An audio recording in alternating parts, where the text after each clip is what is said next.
So hi guys, today we're going to talk about adaptation, another subject that's very relevant to that one, and that is progressive weapon charge.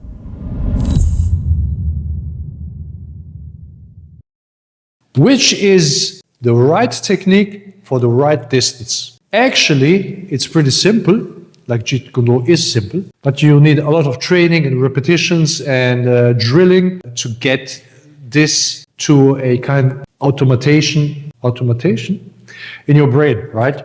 So for example, if you're in that distance, so he can take a stance whatever he wants, and you're in this distance, or you're in neutral stance, doesn't really matter for the subject.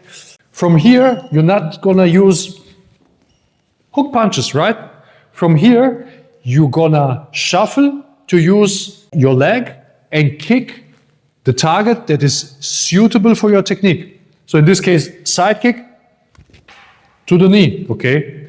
Or if he comes in, same idea. The difference here is when he comes in, I don't need to shuffle as much, or maybe I don't even need to shuffle at all.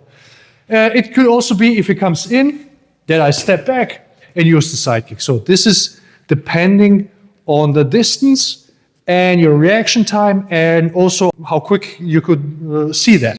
Because you're not completely out of control when it comes to distance. So you are controlling the distance, and you dictate, or you should dictate, the techniques that you're gonna use in that distance. So you can essentially, like plan one step or even two steps forward or in front, so you don't rely as much just on a reaction time. If you're in stance, the guy is in stance, so now you step back and he follows you, and as he follows you, then you can use the technique that you have planned to use. For example, you step back, he comes, and you can use the lead punch. So essentially, you may be too far away for the lead punch, you step back, and he comes, and then hey, when he steps in, I'm gonna have the right distance for the lead punch, and then I can attack him in a lead punch.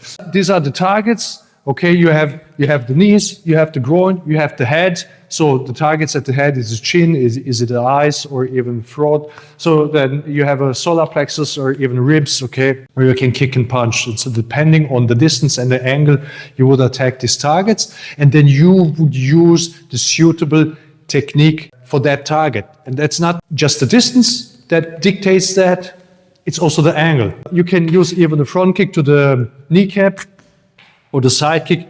You're a little bit closer, you can use the front kick here, and you can use a lead punch as well, okay? Now, if you're a little bit closer, then you can use a side kick here, okay? And here you can use a shorter back fist. You can even start here and use hook punches. From here, this target, you can use a low lead for the stomach area. If he's turned and you're here, let's say you have moved, okay? Now look, you close in, you can use this one, but you can also use this leg for that leg, okay? You can stomp here, sweep him, okay, from that distance. What you can also do, you can grab the hair and you can pull the guy on the ground and then stomp, okay? So remember, always guys, this is self-defense stuff. Don't just over-violate your self-defense situation. Also here, imagine he attacks you, and now you slip the punch, and then you have here different techniques that you can use in this situation. So this would be maybe a low hook punch. This could be a high hook punch. This could be also a sweep, okay? For example, he comes in, you evade, and now you're sweeping, you can go here, okay? When he's here, in JKD, you would also here use, how can you use the most devastating technique so he's finished, he can't stand up or he can't fight anymore. You can here break the ankle, okay, which is really easy to do at the moment. So most other martial arts would maybe start to grapple at this situation. Imagine he kicks you, okay? Now you move back and you're in the same situation from the movement where you can use the side kick here. If you're a little bit closer, maybe you're angled off, you can still use a hook kick to the groin. You could even here, imagine he kicks you, again, you move, and you could even here turn and use the left, because You know, the lead punch is, kids? Yeah. You know, the lead punch is more long-range punch, but the left is like kind of mid-range punch, okay? So you don't want to force the left, like going from here and doing this, the wide step. I'm a pretty large person, I have long limbs. This may work for me much better than for a smaller person. But also for me, using the lead punch in this situation would be wiser, because if I use the lead punch, I'm better covered than if I use the left.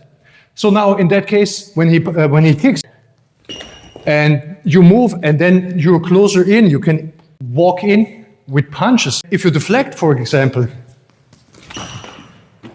and you go just to the groin, so you stepped further away and you don't want or you don't need to come closer, you can use the leg technique in that sense. Progressive weapons chart, Bruce's idea is the longer the distance, you use the longer techniques, okay? The closer the distance, you use techniques that are actually shorter. The radius of attack is smaller with these techniques.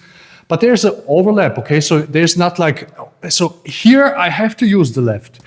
I can also use this one, because essentially that technique and that technique have like the same radius of attack. It's similar to lead punch and the back fist, okay? But if I'm in this distance from him, I can use a hook, but I could also use retreating lead punch. So the starting distance is technically the same, and you can use techniques that are actually like from the attacking radius a little bit different. So by using footwork, you can extend the attacking radius from each of your techniques. Okay, because the front kick you can use the front kick from here, like, okay, just a little bit shuffling. If you're further away, you can shuffle much more. If it comes in, you can do it static. If it comes even closer in, you can even step back. The length of my leg didn't change, right?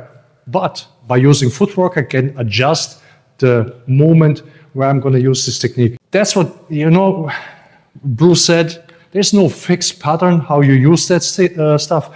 And the people who criticize like original Jeet Kune Do, that it's a style, but it's not a style in classical sense. Everything is a style. You have a way of fighting, then it's automatically a style, you can say.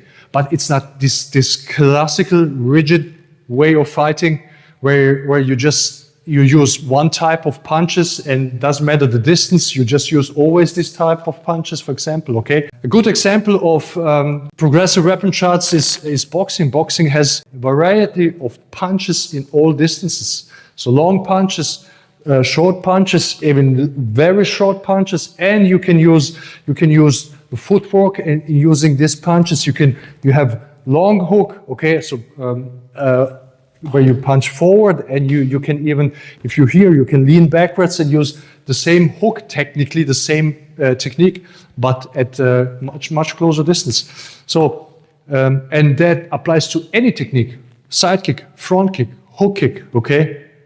So this is the hook kick, where you kick in a like 90-degree angle to the ground. Okay. This technique you see oft in the movies used to the head. Okay. So you can use this technique, you can use it here, you can use it even like here or here. This is a variation of the technique where you like close and you step by side and you can still kick to the groin as a target, okay? So this is absolutely possible that in one and the same situation, multiple techniques would be still simple and direct. And so you have to drill that all the time. You get attacked and you counter that, or you attack and learn how to apply these techniques in offensive way or in defensive way as well. This is the way how you would apply, because simplicity, directness, and efficiency, or being non-classical, is like a core of the whole martial arts. You would, in certain distances, do different things than most classical martial arts. For example, right? So imagine you punch the guy and he goes under and tackles you. So now here, when you see what is here the most direct, so you can use, okay, here the elbow is pretty direct to this target because my hand is here up, okay? And you can actually elbow the guy here to the neck or to the back of the head and even here to the back. But if he does that and your hand is here, then you can go here, you can use that and go to the main target, which is the eyes. So guys, thanks for watching. See you next time.